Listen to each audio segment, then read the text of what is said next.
My name is Linda Hayes, and until the night of October 12th, I believed my life was painfully ordinary. A small house, a quiet street, a routine that hadn't changed in years. I wasn't married. I had no children. I lived alone, and honestly, I had made peace with it. But that night shattered every version of reality I had accepted. 1. A night too quiet. It was almost 12:47 a.m. when it happened. I remember because I had just turned off the TV and walked into the kitchen to pour myself some water. The air felt unusually heavy, as if the house had inhaled and forgotten to exhale. I stood by the sink, thinking about nothing, when my phone buzzed on the table. At first I ignored it. Nobody calls me at that hour. But it buzzed again, and again, until the vibration felt like a warning rather than a notification. I walked over and looked at the screen. Unknown caller. 12:48 a.m. I frowned. Spam? Telemarketer? Wrong number? I was 1 second away from declining it. But then, I heard something strange. The sound wasn't coming from the speaker. It felt like the phone was breathing. A soft, rhythmic pulse. Warm, alive. A chill ran down my spine. Something in me whispered, "Answer it." 2. The voice that shouldn't exist. The moment I swiped to accept the call, the line crackled with static, like someone trying desperately to push through a storm. "Hello?" I said. At first, there was nothing. Then, a shaky breath, followed by a girl's trembling voice. "Mom?" I froze. My throat tightened. "I don't have children. I've never had children. No one in the world calls me that." "I think you have the wrong number," I whispered. But the girl ignored me. Her voice cracked, filled with fear, desperation, the kind of raw terror only someone running from something unseen can create. "Mom, please don't trust the woman standing behind you." Every muscle in my body locked. I spun around so fast I almost knocked over a chair, but there was no one. Empty kitchen, empty living room, empty hallway. I swallowed hard.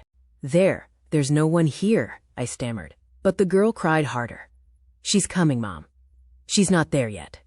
But she will be. Tonight." My breath turned cold. "Who are you?" I demanded. "What is this? How did you get my number?" A pause. Then, the softest whisper. "You named me Emma." My heart stopped, because that was the name, the only name, I had whispered to myself years ago. A name for the daughter I wished I could have someday. A name I never told anyone. Not a soul. My knees weakened. I grabbed the table to steady myself. How do you know that?" I asked. She took another shaky breath. "Because I'm your daughter. And if you don't listen to me tonight, I will never be born." 3. The warning. I tried to speak, tried to make sense of it, tried to breathe, but words refused to come out. The girl, Emma, continued. "Mom, I only have a few minutes before she realizes I contacted you. She can't know. She can't see you scared." "Who?" I whispered. But she didn't say a name. She said something far worse. "She's coming to your house tomorrow. Don't let her in." My eyes widened. "Who is she? Why would she come here?"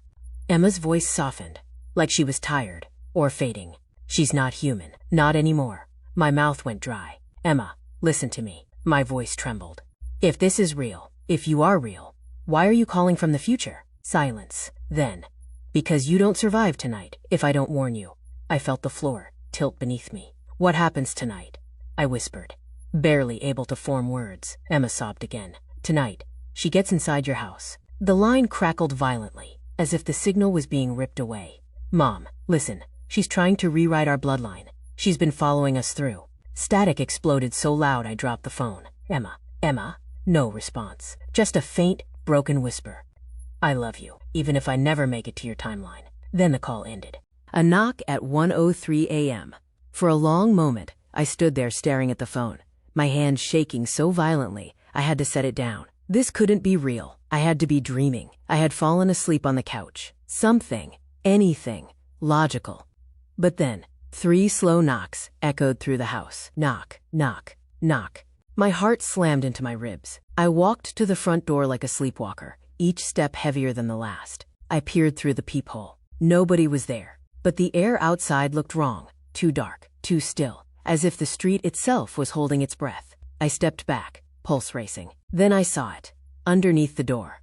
A shadow, not a person's. Something stretched, long, too thin to belong to any human. I stumbled backward. My breath hitched. My chest tightened. "Emma," I whispered. The shadow moved, like it was inching under the door. I ran to the kitchen, grabbed a knife, and pressed my back against the wall. Another knock. This one softer, almost playful. Knock, knock. Linda. The voice was womanly, sweet, soft. Wrong. I know you're awake. I felt cold, everywhere, like my bones had turned to ice. Then, scratch. A long, dragging sound across the door, like fingernails or claws. The message on the mirror. I didn't sleep for the rest of the night. Every light stayed on. Every door stayed locked. The scratching stopped at exactly 2:14 a.m., as if whatever stood outside my home obeyed a schedule. When dawn finally arrived, I rushed to the bathroom to wash my face. My reflection was pale, drained, exhausted. I splashed cold water on my cheeks, and when I looked up, something was written on the fogged mirror. 6 letters, fresh, dripping, Emma. My knees buckled. I grabbed the sink to keep myself from falling. Emma, I whispered. Was she real? Was she trying to help me? Was something hunting me? Before I could think further, my phone buzzed. A new text message from an unknown number. I opened it with trembling fingers. It was only one sentence. She will try to enter your house tonight. Don't trust her voice. I collapsed onto the bathroom floor, clutching the phone to my chest. My life was no longer ordinary. It was a countdown, and the clock had begun. The guest room door that should not open. I barely left the living room for hours after that call. Part of me hoped the morning light would make everything feel normal again, that I'd laugh at myself, blame the fear on insomnia, stress, or my own imagination. But nothing felt normal. Not the house, not the air, not the silence, and definitely not the guest room door. 1. The door that wasn't closed last night. It was early morning, gray, cold, and too quiet, when I noticed something off. The guest room door at the end of the hall was slightly open. Just an inch. That door is never open. I keep that room shut, always. It's where I store old boxes, winter clothes, and the dusty treadmill I swear I'll use again someday. But last night I know for a fact that it was closed. My breath hitched. I approached slowly, every step echoing louder than the last. My fingers shook as I pushed the door open. The room looked exactly the same. Nothing overturned. Nothing broken. Nothing obviously moved, but the air smelled faintly of cold metal, like a hospital room that had been abandoned. My hands tingled. I should have turned around and walked out. But something, curiosity, instinct, fear, pulled me forward. There was a small dresser beside the window. The mirror above it looked fogged, even though the room was freezing. I leaned closer. A message was written in the condensation. Don't open the door tonight. I stumbled back, nearly tripping over a box. Emma? I whispered instinctively. The message looked like it had been written by a shaking hand, not a child's. Not perfect, almost desperate. But what door? This one? The front door? Another? And why tonight? Before I could think further, my phone buzzed again. Another message. I pulled it from my pocket. Unknown number, same as last night. Mom, whatever happens, don't let her talk to you through the door. I felt my throat tighten. My fingers hovered above the screen as I typed, who is she? What does she want? For a long moment, nothing. Then 3 dots appeared. Typing. Then they vanished. Then typing again. Then nothing. Finally, she wants to replace you. I froze. Replace me? What did that even mean? Before I could reply, another message arrived instantly, like it was sent in panic. Mom, I can't explain everything yet. If she hears too much, she gets stronger. Just listen. Don't open the door tonight. Not even once. I sank onto the edge of the guest bed, my heart pounding. This was too much. Too impossible. Too terrifying. But then something made it worse. The floorboard behind me creaked. I turned instantly. Nothing. The room was empty. Yet the air shifted, heavier, colder, as if someone unseen had stepped in. I backed out of the room, slammed the door shut, and locked it, something I hadn't done in years. 3. The woman who came to my house. At exactly 4:12 p.m., the doorbell rang. Normal. Harmless. Ordinary. But after last night, nothing felt harmless. I approached slowly, peered through the peephole. A woman stood outside, mid-40s, brown hair tied back neatly, a soft smile that seemed rehearsed, and eyes. Eyes too calm. Calm, like someone who already knew what I would say. She waved politely. Hi, she called. Are you Linda Hayes? Her voice. It matched the voice from last night. That soft, sweet, wrong voice. My fingers tightened around the doorknob. I didn't answer. She continued, unfazed. I'm from the shelter on Maple Street. We're raising funds for displaced families. Could I have a moment? A fundraiser? No clipboard. No pamphlet. No badge. Just a woman standing in the cold, smiling too perfectly. My chest tightened. I forced my voice to stay steady. I'm not interested. She tilted her head slowly, too slowly, like her neck didn't work like a human's. That's all right, she said softly. But it's freezing. Could I come in for just a moment? Every word felt like a lure. My hands shook. No. I'm sorry. I can't. Her smile widened unnaturally. Your daughter wouldn't want you to be rude. My entire body went cold. She couldn't know that. No. You must have the wrong house, I whispered. Her eyes darkened. No, Linda. I'm exactly where I need to be. Then she leaned forward, pressing one palm flat against my door. Her fingers were too long. Just slightly. Just enough to notice. Let me in, Linda. My knees weakened. Without replying, I stepped back. She stayed there for a long, tense moment. Then she whispered, Tonight, you won't have a choice. And walked away. 4. Preparing for nightfall. I spent the next few hours locking every door, every window, every latch, every bolt. I moved furniture in front of the main door. I blocked the back door with the heavy dining table. By sunset, my house looked like a bunker. My phone buzzed at 6:02 p.m. Another text. She came today, didn't she? I exhaled shakily. Yes. Who is she? What does she want? How do I stop her? The reply came instantly. Don't try to stop her. Just don't let her inside. I typed again. Why does she want me? This time, the response took a full minute. Because you're the reason I exist. And she wants to erase me. My stomach dropped. Erase her? Change the future. Replace my life. But before I could respond, she sent one last text. Mom, just make it to sunrise. Then nothing. 5. Nightfall. The first knock. At 11:57 p.m., the house went silent. No traffic. No wind. No dogs. Nothing. I stood in the living room, gripping the kitchen knife so tight my knuckles turned white. Then, knock. I flinched so hard the knife nearly slipped. The knock was gentle. Too gentle. Linda. The soft voice drifted through the door. Warm, calm, manipulative. I think you misunderstood me earlier. I backed away. I don't want to hurt you. I only want to talk. Her tone sounded kind, but under it, something pulsed, something hungry. Another knock. I know you're alone and scared. Let me help you.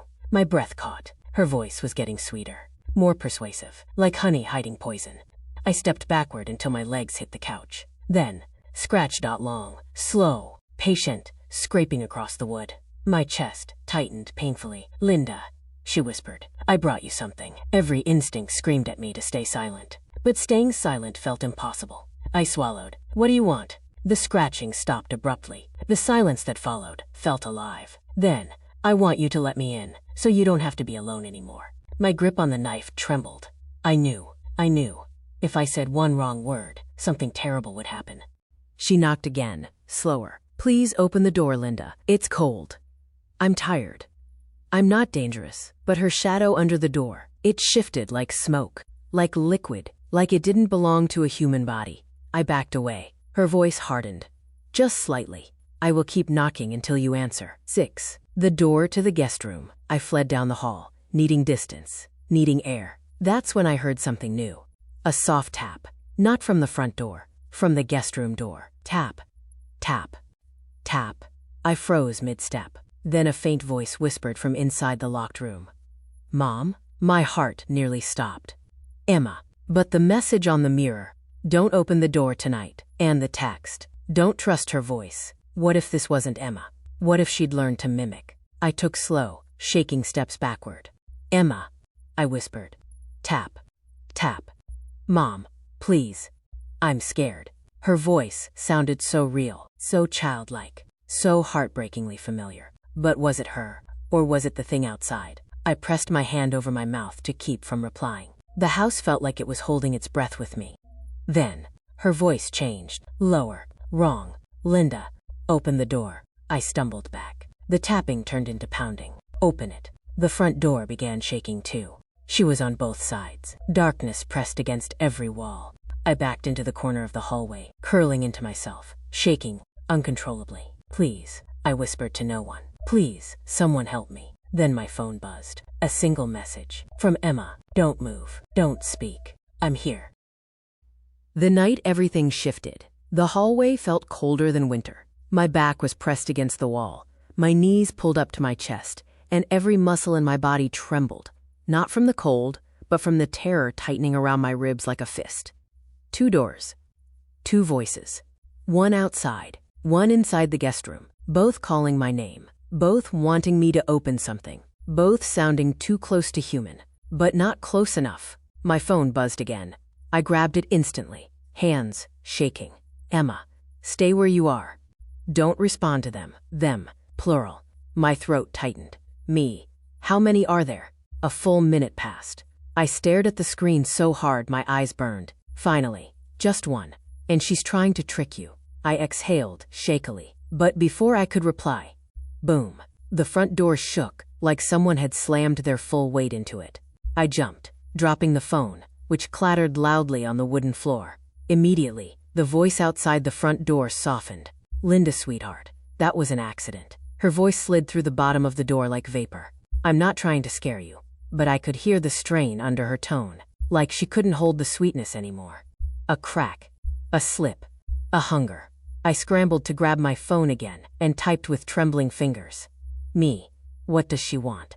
Why me? The reply came instantly. Emma. Because you're the one who wrote the letter. I froze. The letter? The one I found in the box? The one I had no memory of writing? Me. I didn't write anything. The dots appeared, then vanished, then appeared again. Finally. Emma. Mom, you did. But not yet. My stomach dropped. Mom. The voice in the guest room whispered, pleading, soft, fragile, so heartbreakingly close to my daughter's real voice that tears stung my eyes. Please open the door. I'm scared. I'm trapped. I need you. My breath hitched. Stop, I whispered. Stop using her voice. Silence. Then a deep chuckle. Wrong. Cold. Wet. Like something breathing through water. And then, slam, slam, slam.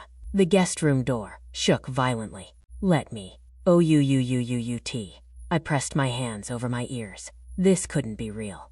This couldn't be happening. My phone buzzed again. Emma. Don't open anything. She's not inside the room. She's outside. Before I could reply, she sent another message. She's trying to get you to open any door. Any door gives her access. I looked down the hall in horror. The front door, the guest room door, the basement door, the back door, even the bathroom door. Too many doors. Too many ways in. The pounding stopped abruptly. The silence that followed was even worse.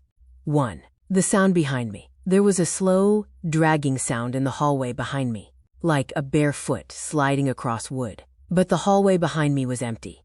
I knew that. I knew that. I forced myself to turn my head, just enough to look. Nothing. Just shadows.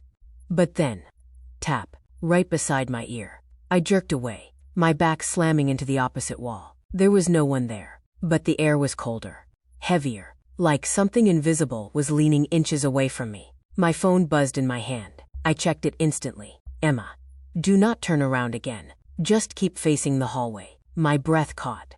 I typed quickly. Me.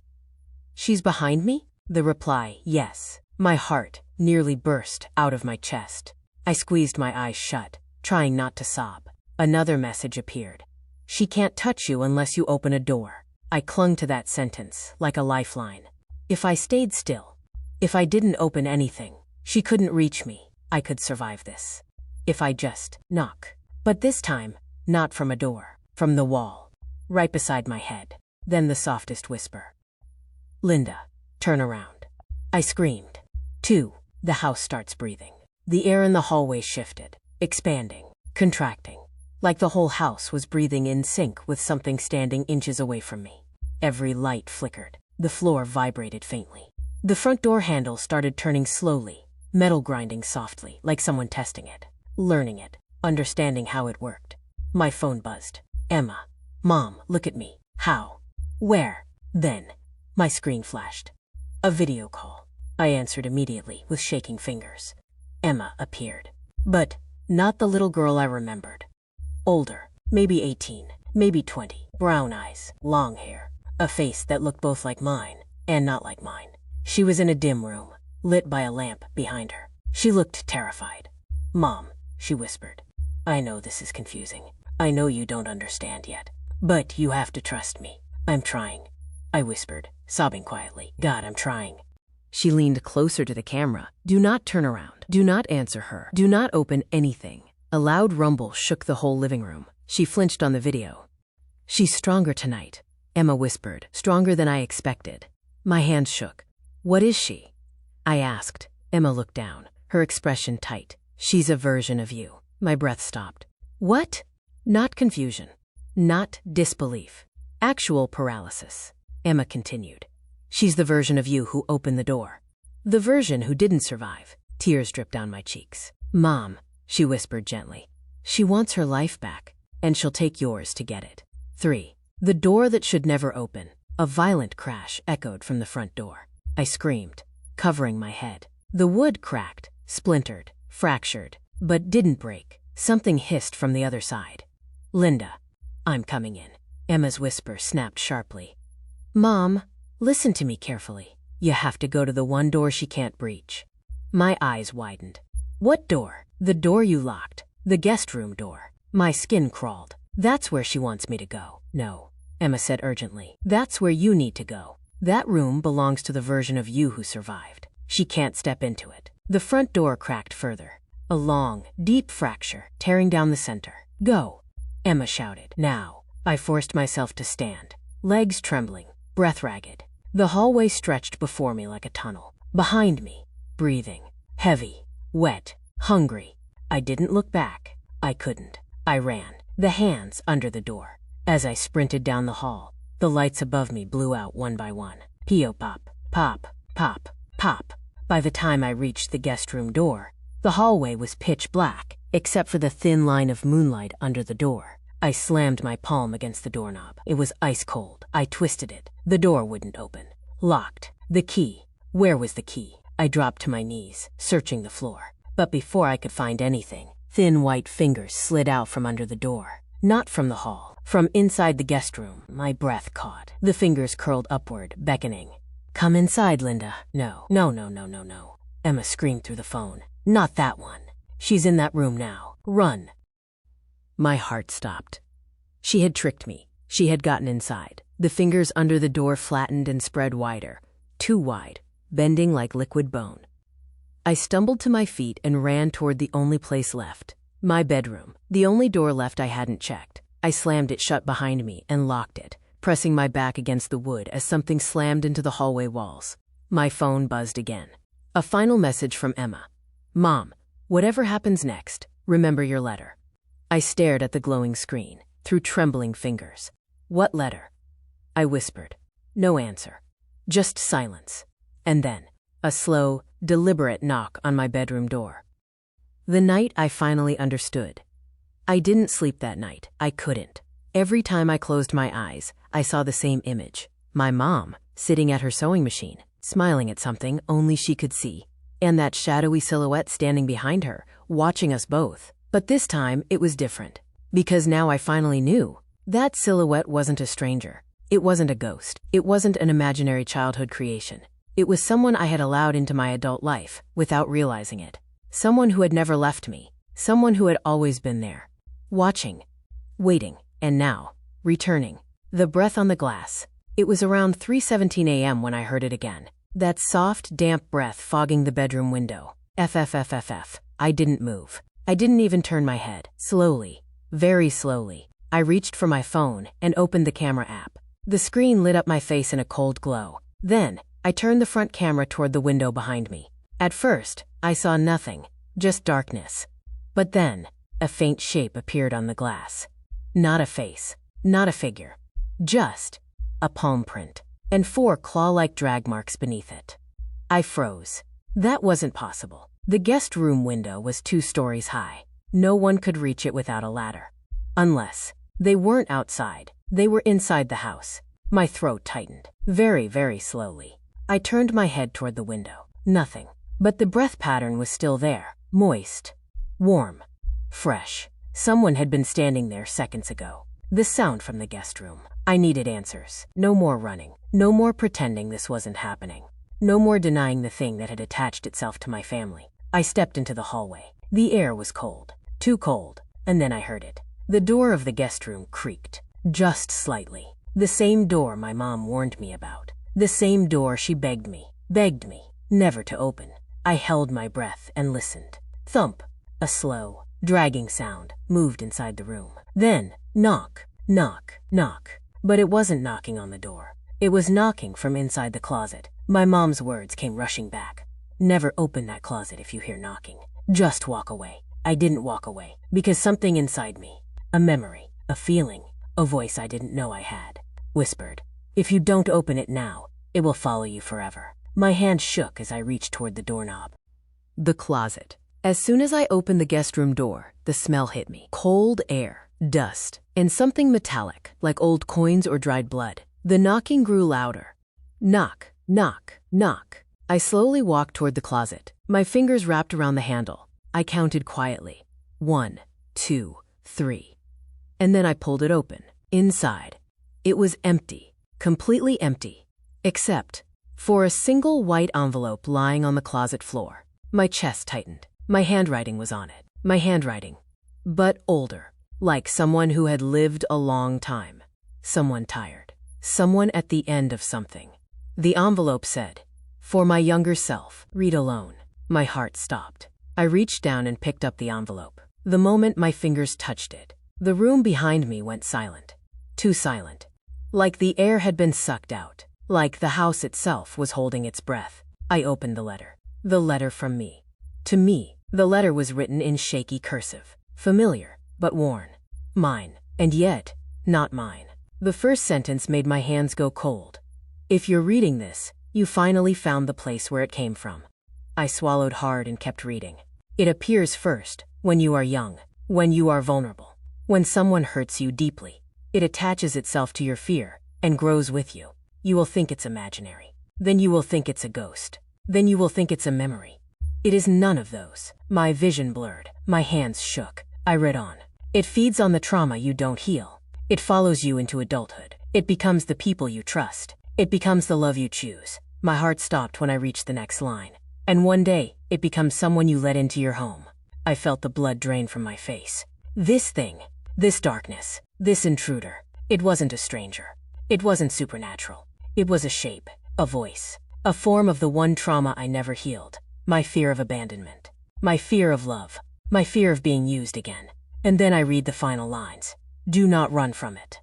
Face it. Tell it what you finally understand. Say these words out loud, and it will let you go.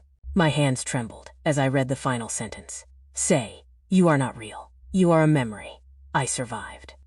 Behind me, something moved. I didn't even have time to turn. A shadow fell over the paper, not from the ceiling, not from the lamp, but from behind me. A voice, familiar but distorted, whispered, "You finally found me." My knees nearly buckled. I forced myself to turn around, and there it was.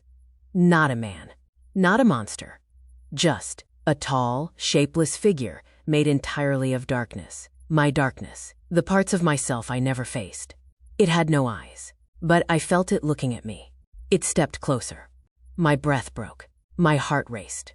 And then, I remembered the words. My future self's warning. My voice, shaking, whispered, "You are not real." The figure froze. I swallowed hard. My voice grew stronger. "You are a memory. I survived." The figure twisted. Its body cracked, like dry paper. The shadows peeled away from it. It began to shrink, collapse, break apart, piece by piece by piece, until all that remained was a ripple of cold air, and then nothing. Silence. The room felt lighter, brighter, like something that had lived there too long was finally gone. The final page of the letter. As I turned the letter over, I noticed a final line on the back. A line I hadn't seen at first. Healing yourself is the only thing that saves your future. Underneath it was a small, hand-drawn heart. Mine. Older, yes, but mine. The realization hit me like a wave. I saved myself. I warned myself. I freed myself. My future self had written the letter, not to scare me, but to give me the courage she never had. And now, the cycle was broken. The end of the shadow. I stepped into the hallway. Everything looked the same, but felt different. Warmer, calmer, alive. I went to the guest room window. The breath marks were gone. The palm print, gone. The scratches gone. A soft, dawn light filtered through the glass. For the first time in years, I felt safe, free. My phone buzzed suddenly. A single notification. Draft saved. The letter I never wrote. Completed. I hadn't typed anything. But maybe, just maybe, some part of me finally closed the chapter.